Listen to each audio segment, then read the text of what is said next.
A mund të filmohet dhe fotografohet vdekja? Një shkrim nga Ermal Peçi. Gjithçka nisi nga një foto që u bë virale. Dy personazhet njohur të showbizit, Egli dhe Gjesti, përqafohen në një moment të thellë dhimbjeje, ndërsa turma përreth, me telefona në dorë, filmon dhe fotografon.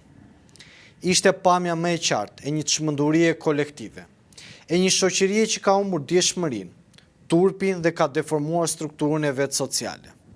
Gjesti, këngëtar dhe fituesi i një formati shumë të ndjekur si Big Brother VIP, qëndroni përkulur mbi varrin e vllajt të tij të vogël, humbur tragjikisht në një aksident. Syti ka të mbushur me lot, por gjen forcën për të qëndruar në këmbë, për t'u përqafuar me dashurit, por ajo çka e rrethon nuk është dhimbje e përbashkët, por një mur telefonash të ngritur si armë e ftohtë. Kamera të ndezura, regjistrime, story, foto për më vonë, për arkivën e rrjeteve. Dikur vdekja ishte e shenjtë. Një moment që respektoi në heshtjen në përkulje me dhimbje të ndarë. Sot edhe trishtimi ka nevojë për audiencë.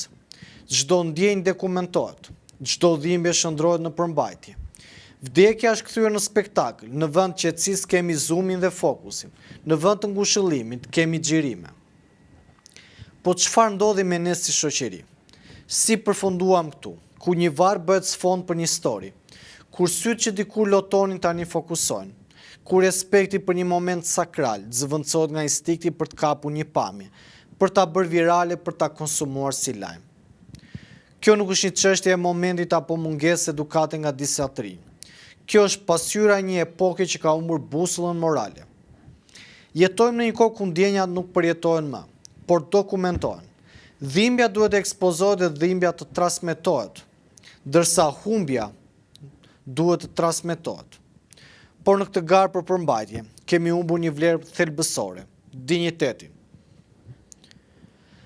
Turma nuk ishte aty për ndarë dhimbjen me Gjestin, ishte aty për ta regjistruar atë, për ta kapur, për ta shpërndarë. Në vend që ta ngushëllonin, e shënjestruan. Ironia më e madhe, asnjëri prej tyre nuk po e shikonte më në sy. Shikonin vetëm përmes ekranit, vetëm përmes objektivit. Vdekja nuk filmohet, dhimbja nuk është performancë, humbja nuk është spektakël. Sot më shumë se kur, kemi nevojë të rikthejmë njerëzore në sjelljet tona. Të mësojmë të jemi të pranishëm, jo vetëm me kamera, por me zemër. Të kujtojmë se kur dikush qan, nuk duhet ta xhirojmë, por të qëndrojmë pranë tij, në heshtje me ndjeshmëri, me shpirt. Gjesti fatkeqësisht nuk do ta harroj kurrë këtë ditë. Jo vetëm për dhimbjen që i solli jeta, por edhe për mungesën e njerëzores që e rrethoi. Por ajo që është edhe më e trishtueshme, është se as ne nuk duhet ta harrojmë, jo për hir të fotos, po për mësimin që ajo na jep. Ndoshta ka ardhur koha të ulim telefonat dhe të ngrejmë syt.